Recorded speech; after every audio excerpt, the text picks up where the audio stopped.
आपल्या जागेवरती अतिक्रमण केलं म्हणून खेड तहसीलदार कार्यालयासमोर मोहम्मद हुसेन अब्दुल्ला परकार हे 3 वेळा उपोषणाला बसले होते। सलग 3 वेळा उपोषणाला बसलेल्या परकार यांना 8 जून रोजी उपोषणादरम्यान खेड तालुका काँग्रेसचे तालुकाध्यक्ष गौस खतीब यांच्या मध्यस्थीने तहसीलदार सोनावणे व पोलीस निरीक्षक नितीन भोयर व सार्वजनिक बांधकाम अभियंता यांनी चर्चा करून उपोषण मागे घेण्यास सांगितले होते।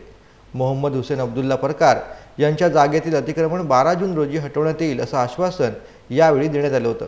मात्र अद्यापही यावरती कार्यवाही झालेली नाही। अधिकारी वर्गाकडून वेळोवेळी फक्त आश्वासनं मिळत असल्यामुळे तसेच अद्यापही अतिक्रमण न हटवल्यामुळे मोहम्मद परकार हे येत्या 24 जून पासून चौथ्यांदा आपल्या मागणीसाठी उपोषणाला बसणार आहेत, अशी माहिती त्यांनी प्रसार माध्यमांशी बोलताना दिली। मी 5/9/23 पासून बांधकाम खात्याच्या पाठी लागलो होतो। अर्ज दिले, त्याचे तहसीलदारनी परंतनी जिल्हाधिकाऱ्यांनी बांधकाम खात्याला भेट द्यायला सांगितली, त्याला उत्तर दिले होते त्वरित कारवाई करून तोडून घ्यावे, परंतु बांधकाम खात्याने काही न केले। त्याच्यामुळे 29/2/24 रोजी मी उपोषणाला बसलो। रात्री उशिरा 11 वाजता बांधकाम खात्याचे आशा जठाल आणि पावसे हे दोघे आले आणि त्यांनी लेखी आश्वासन दिले 15 मार्चपर्यंत मी तोडून घेऊ, परंतु त्यांनी 15 मार्चपर्यंत काही कारवाई केली नाही। त्याच्यानंतर मी 16 मार्चला परत उपोषणाला बसलो।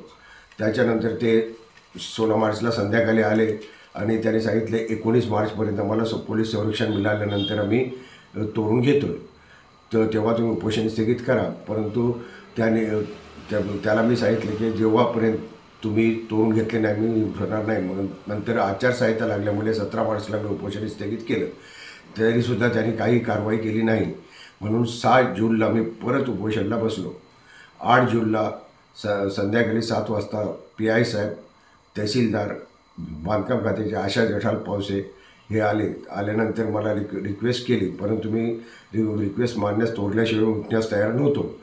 तरी मला ते PI साहेब म्हणाले की माझी जिम्मेदारी आहे, मी 11 तारखेपर्यंत मी कारवाई करून तोडून घेतो, परंतु आजपर्यंत काही कारवाई केलेली नाही।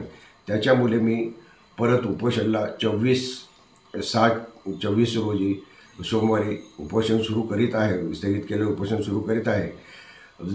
मला खोटे आश्वासन देऊन ते सर्वांना खोटे अर्ज देतात की आम्ही 4 गाले तोडलेले आहेत, बाकी तोडायचे राहिलेले ते पूर्ण करतो, त्या पावसाळ्यानंतर करतो, असे खोटे सर्व काही तोडलेले नाही।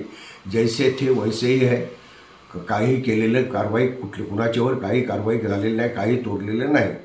फक्त त्यांनी झुट्टे फोटो फक्त ते रिपेअर करायला त्या लोकांनी ज्याचे टपरे आहेत त्यांनी रिपेअरवरती प्लास्टिक टाकायला खोललं होतं, त्याचे फोटो काढून खोललेलं फोटो काढून त्याचे बांबू वगैरे सर्व काय तिथे बांधलेले हे आहे ते सर्व जाग्यावरच होतं आणि ते फोटो काढून म्हणतात हे बघा आम्ही तोडले, असं झुट्टे दाखवून लोकांची फसवणूक करतात। माझी 3 वेळेला फसवणूक झाली। आता मी 24 तारखेला चौथ्यांदा उपोषणाला बसित आहे।